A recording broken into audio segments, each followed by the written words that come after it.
नमस्कार दोस्तों, आप सभी का स्वागत है आपके अपने YouTube चैनल पर। इस समय की दोस्तों तमाम बड़ी खबरें सामने निकल के आ रही हैं। शुरुआत करेंगे इस वक्त की बड़ी खबर से। बीजेपी के 6 साल बेमिसाल करने पर लोगों का फूटा गुस्सा। लगा दी है यहां पर बीजेपी की क्लास और जम करके भड़के हैं लोग। क्या कुछ है पूरा मामला आगे जानेंगे। तो वहीं दोस्तों अगली बड़ी खबर में आप लोगों को बताएंगे, लॉकडाउन 4 पर जम करके भड़के असदुद्दीन ओवैसी। बोले ये असंवैधानिक और बिना योजना के उठाया गया कदम है। तो वहीं दोस्तों अगली बड़ी खबर में आप लोगों को बताएंगे, मजदूरों के पलायन पर बोले अखिलेश यादव, 1947 के बाद ऐसा माहौल कभी भी नहीं देखा। इसी प्रकार की दोस्तों तमाम बड़ी खबरें आप लोगों को आगे विस्तार से इसी वीडियो में बताएंगे। लेकिन उससे पहले दोस्तों आप लोगों से एक छोटी सी रिक्वेस्ट है कि अगर आप लोग भी जबरदस्त तरीके से खुल करके गोदी मीडिया का विरोध करते हैं तो अभी इस वीडियो को लाइक करके लाल कलर के सब्सक्राइब बटन को दबा करके चैनल को फ्री में सब्सक्राइब करके घंटी जरूर दबाइए दोस्तों। तो आइए आज की सभी बड़ी खबरें जान लेते हैं। बीजेपी बोली 6 साल बेमिसाल, लोग एक एक कर गिनाने लगे बुरा हाल। आप लोगों को दोस्तों बताते चलें, भारतीय जनता पार्टी को 6 साल पहले यानी कि 16 मई 2014 को भारत की जनता ने लोकसभा चुनाव में पूर्ण बहुमत दिया था। इसको याद करने के लिए बीजेपी ने एक वीडियो भी जारी किया है। अपने आधिकारिक अकाउंट से वीडियो ट्वीट करते हुए बीजेपी ने लिखा है कि मोदी सरकार के 6 साल बेमिसाल।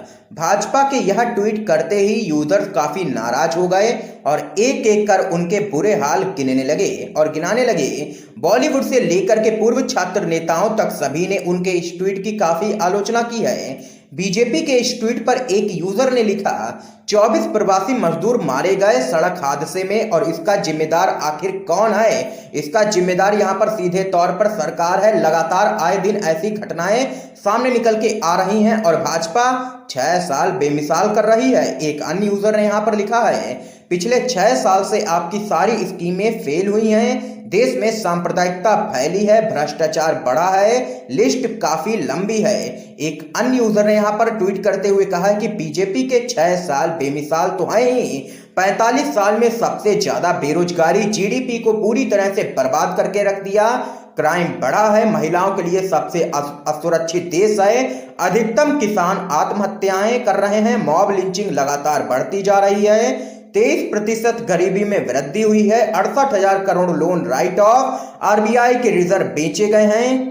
इसलिए मोदी सरकार के 6 साल बेमिसाल तो हैं ही। तो वहीं दोस्तों इस पूरे मामले पर सीपीआई के नेता कन्हैया कुमार ने भी ट्वीट किया है। कन्हैया कुमार ने लिखा, रोज देश के किसी न किसी कोने से मजदूरों और मरीजों के मरने की दर्दनाक खबरें सामने आ रही हैं। लगातार इस गम के दौर में भी राग दरबारियों की टोलियां 6 साल बेमिसाल की खूबियां गिना रही हैं। तो वहीं बॉलीवुड के डायरेक्टर अनुभव सिन्हा ने भी लिखा, 1-2 दिन तो ठहर जाते अंधभक्तों, कोई शांत दिन ही ढूंढ लेते। ये यहां पर लोगों की तरफ से जोरदार हमला बोला गया है बीजेपी पर और 6 साल बेमिसाल करने पर लोगों ने यहां पर गिना दिए हैं बुरे हाल। और जिसके बाद बीजेपी की यहां पर काफी किरकिरी भी हो गई है सोशल मीडिया पर। तो वहीं दोस्तों एक और बड़ी खबर सामने निकल के आ रही है, लॉकडाउन 4 पर जमकर के भड़के असदुद्दीन ओवैसी। बोले ये असंवैधानिक और बिना योजना के उठाया गया कदम है। तेलंगाना के हैदराबाद से लोकसभा सांसद असदुद्दीन ओवैसी ने लॉकडाउन को 31 मई तक बढ़ाए जाने पर केंद्र सरकार की काफी आलोचना की है। एआईएमआईएम के प्रमुख ओवैसी ने कहा है कि बिना गरीब की सोचे उठाया गया एक असंवैधानिक कदम है। ये सरकार को कोई अंदाजा नहीं है बिल्कुल भी कि किस तरह की मुश्किल का सामना गरीब कर रहा है और इससे वो ज्यादा परेशानी में आएगा।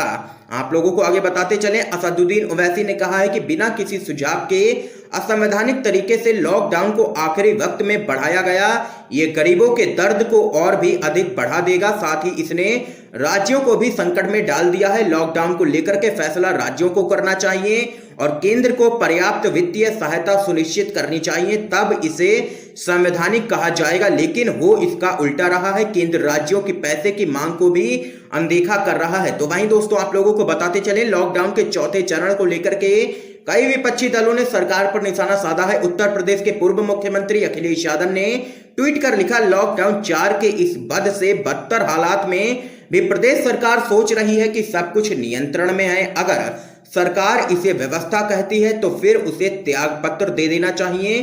कहीं गौशाला तक में लोगों को रखा जा रहा है तो कहीं सीमाओं पर बच्चे बिलख रहे हैं। क्या इसी नए रंग रूप की बात हुई थी पीएम मोदी के द्वारा? ये यहाँ पर अखिलेश यादव ने जोरदार हमला बोला है। तो वहीं दोस्तों एक और बड़ी खबर सामने निकल के आ रही है।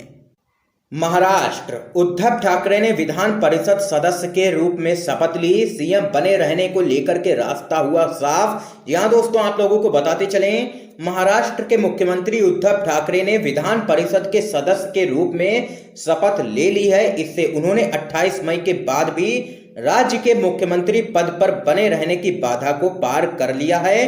तो वहीं दोस्तों एक और बड़ी खबर सामने निकल के आ रही है। मजदूरों के पलायन पर अखिलेश यादव बोले, 1947 के बाद ऐसा माहौल कभी भी नहीं देखा। कोरोना वायरस महामारी को रोकने के लिए देश भर में लॉकडाउन लगा हुआ है। इसी क्रम में समाजवादी पार्टी के राष्ट्रीय अध्यक्ष अखिलेश यादव ने एक प्रेस विज्ञप्ति जारी करते हुए कहा है कि देश का मजदूर और कामगार बेहद कठिन दौर से गुजर रहा है।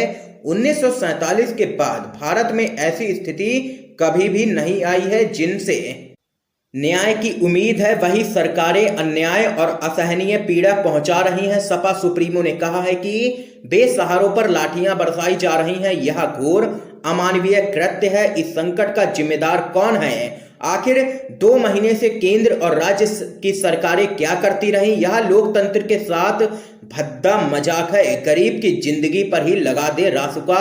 उत्तर प्रदेश के पूर्व मुख्यमंत्री ने बीजेपी सरकार पर आरोप लगाते हुए कहा है कि भाजपा सरकार का आदेश है कि प्रवासी मजदूरों को उत्तर प्रदेश की सीमा में ना घुसने देंगे, ना रेल ट्रैक पर चलने देंगे, ना ट्रक दोपहिया से जाने देंगे। भाजपा की गरीब विरोधी नीतियां ही लोगों को ये सब काम करने को मजबूर कर रही हैं। अच्छा हो सरकार गरीब की जिंदगी पर ही रासुका लगा दे। ये यहां पर जोरदार हमला बोला है अखिलेश यादव ने उत्तर प्रदेश की योगी सरकार पर और केंद्र सरकार को भी लिया है इस पूरे मामले पर निशाने पर। तो वहीं दोस्तों एक और बड़ी खबर सामने निकल के आ रही है। मध्य प्रदेश विधानसभा का उपचुनाव साइलेंट तैयारी में व्यस्त हैं कमलनाथ। बीजेपी के असंतुष्टों पर है नजर। आप लोगों को दोस्तों बताते चले, कोरोना संक्रमण और लॉकडाउन के कारण देश भले ही बंद हो लेकिन पूर्व मुख्यमंत्री कमलनाथ गुपचुप तरीके से लगातार सक्रिय हैं। ये सक्रियता प्रदेश की 24 विधानसभा सीटों पर उपचुनाव के लिए है। पीसीसी चीफ और पूर्व मुख्यमंत्री कमलनाथ अपने विश्वस्त नेताओं के साथ मिलकर उपचुनाव की रणनीति लगातार बना रहे हैं। उनकी नजर बीजेपी के असंतुष्ट नेताओं और कांग्रेस के दल बदलुओं पर है। लक्ष्य कम से कम यहां पर 20 सीटें जीतने का है 24 में से। मध्य प्रदेश में 24 सीटों पर उपचुनाव को लेकर के बिसात बिछने लगी है। बीजेपी ने सभी 24 विधानसभा सीटों पर अपने विस्तारकों को भेजा है। तो वहीं दूसरी तरफ पीसीसी चीफ और पूर्व मुख्यमंत्री कमलनाथ साइलेंट प्लानिंग में जुटे हैं।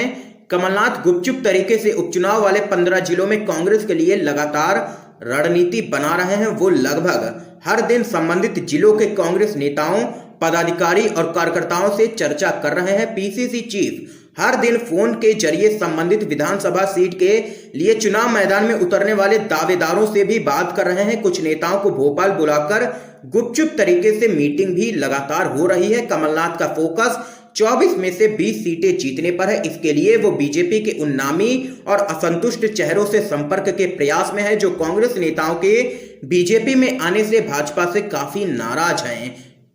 बीजेपी में सेंधमारी के लिए कमलनाथ स्थानीय स्तर पर नेताओं से लगातार संपर्क कर रणनीति भी बना रहे हैं। तो यहां पर दोस्तों ये बड़ी खबर सामने निकल के आई।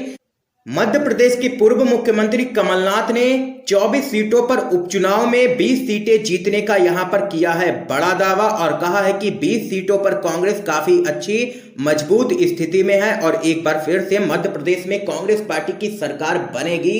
ये यहां पर कमलनाथ की तरफ से बड़ा दावा किया गया है। तो वहीं दोस्तों एक और बड़ी अपडेट सामने निकल के आ रही है।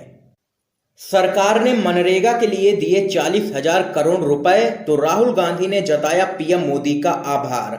आप लोगों को दोस्तों बताते चलें, देश में मनरेगा योजना में रोजगार बढ़ाने के लिए केंद्र सरकार ने 40,000 करोड़ रुपए की अतिरिक्त धनराशि देने का ऐलान किया है। इस पर कांग्रेस के पूर्व अध्यक्ष राहुल गांधी ने प्रधानमंत्री नरेंद्र मोदी का आभार जताया है। राहुल गांधी ने इस बारे में एक ट्वीट किया है। कांग्रेस के पूर्व अध्यक्ष राहुल गांधी ने ट्वीट किया, प्रधानमंत्री ने यूपीए काल में सृजित मनरेगा स्कीम के लिए 40,000 करोड़ के अतिरिक्त बजट देने को मंजूरी दी है।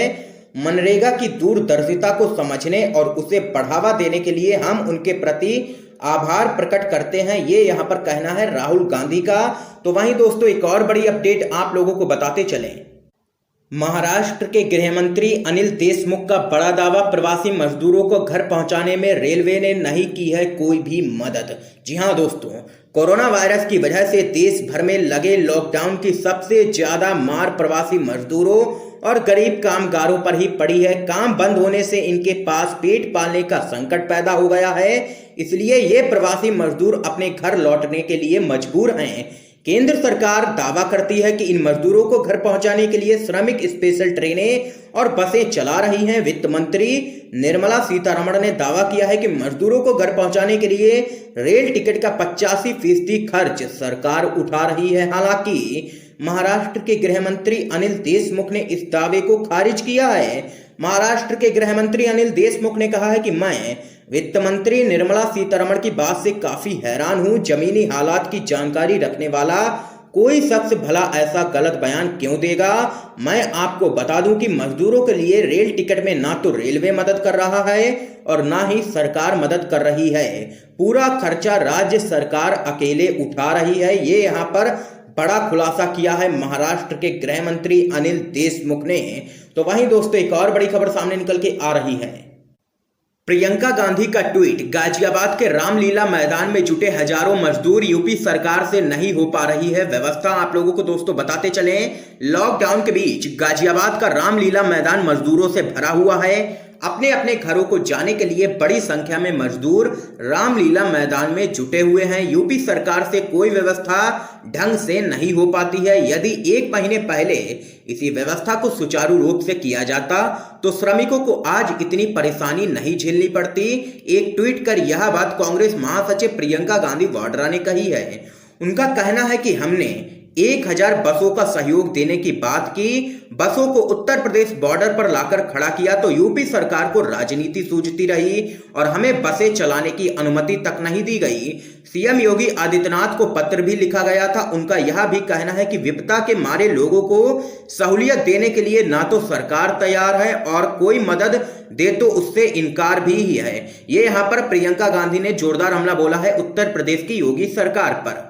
तो यहाँ पर दोस्तों आज की ये तमाम बड़ी खबरें सामने निकल के आई जो हमने आप लोगों तक पहुंचाई हैं। वीडियो पसंद आया हो तो लाइक जरूर कीजिएगा, ज्यादा से ज्यादा इस वीडियो को शेयर कीजिएगा, अपने सभी दोस्तों तक इन खबरों को जरूर पहुंचाइएगा ताकि आप सभी के दोस्त भी इन खबरों को जान सके। और चैनल को फ्री में सब्सक्राइब करके बेल के आइकन को जरूर दबा दीजिए। दोस्तों आप सभी का बहुत बहुत धन्यवाद।